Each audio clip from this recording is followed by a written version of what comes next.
Other than taking advantage of lower prices, what is one other major way buyers within the Toronto real estate and GTA real estate market can take advantage of this slowing market?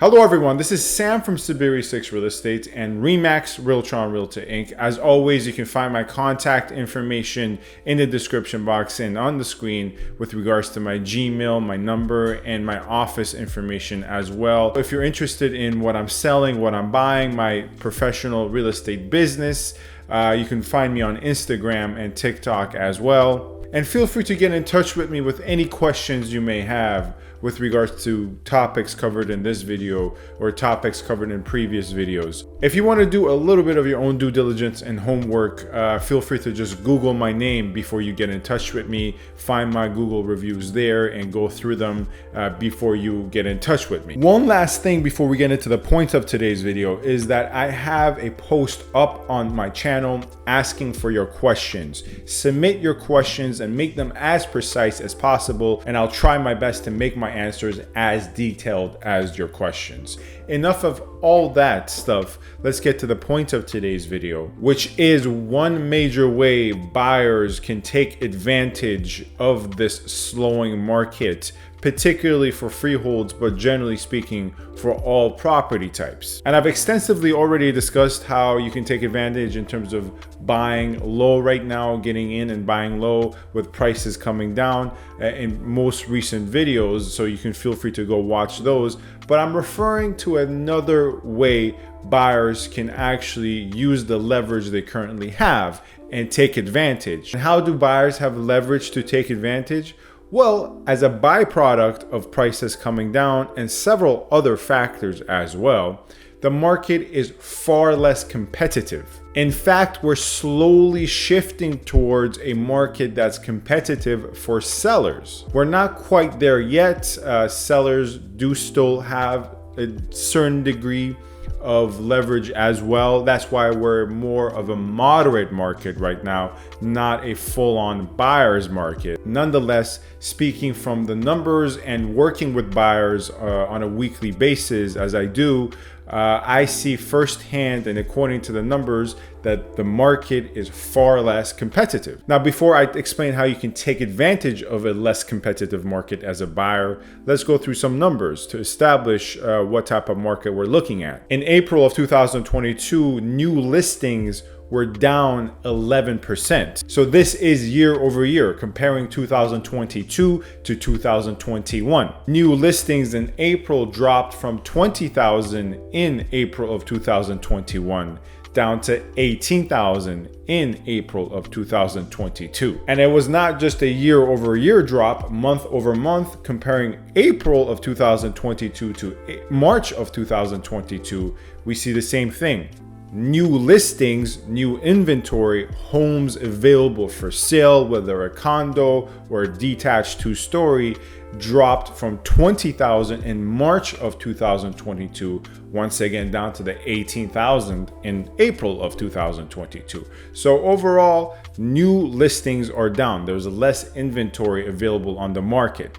Now, that in of itself does not point towards a less competitive market whatsoever.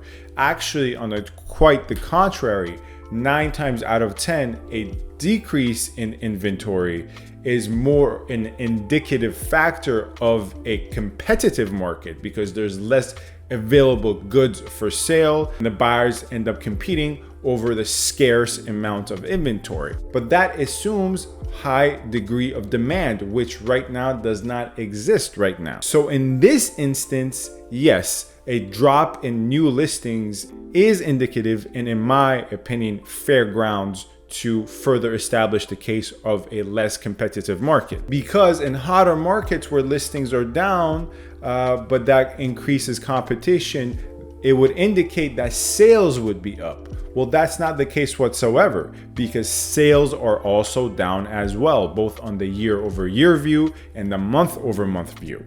Quickly put, sales on a year-over-year view are down a whopping 41%. In the month-over-month view, down by a factor of 2,000. So once again, when listings are down, inventory is down, and concurrently to that, sales are down as well. We have fair grounds to establish, not even looking at prices, but just by these numbers, that it's a less competitive market. This is on the quantitative side. On the qualitative side, I'm seeing so many failed bidding wars. Something I discussed in the previous video where I said that would be one of the biggest mistakes, in my opinion, in today's market sellers can make 9 times out of 10 is putting up a property for bidding, because oftentimes I'm seeing working with buyers a lot of failed bidding wars that now the sellers have no choice but to relist and go back onto the market,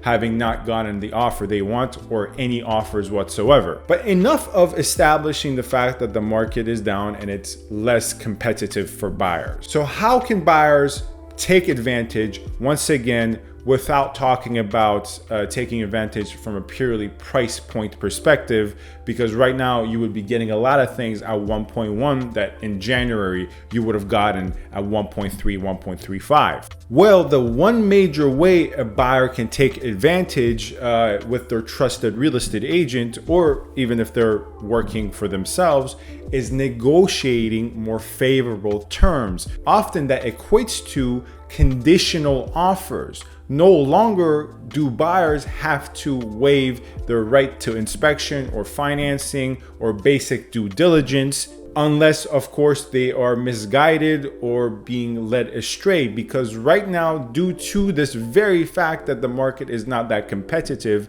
buyers no longer need to waive an inspection and now can afford to do a proper inspection. And it's the job of your real estate agent or realtor to negotiate those favorable terms for you. Let me give you a prime example of this from my own business.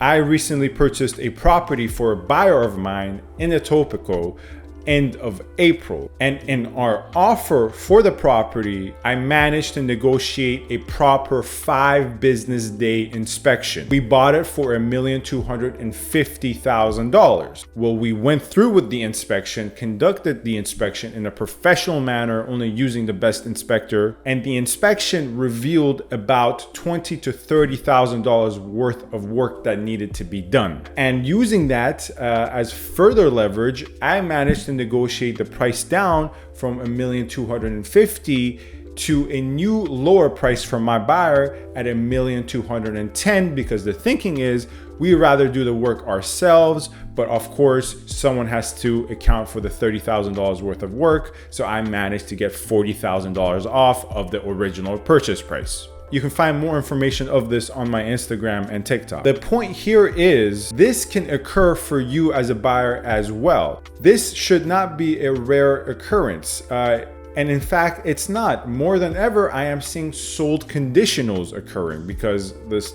data and the software I have available to me, I can see when things sell, if they sell firm or if they sell conditional. Well, we are seeing more and more sold conditionals. So in summary, one major way you as a buyer in today's market, who's already dealing with lower prices than before, can take advantage is by negotiating more favorable terms, often meaning getting deals done, making purchases happen, conditional upon inspection, financing, and other arrays of clauses that provide you more protection. And that was not occurring early in 2022 and midway to late 2021. Anyways, that's Sam from Saberi Real Estate. Let me know if you have any further questions about topics discussed in this video, topics discussed in the previous video. My contact information on the screen and in the description box. Get in touch with me. I'm looking forward to talking to you.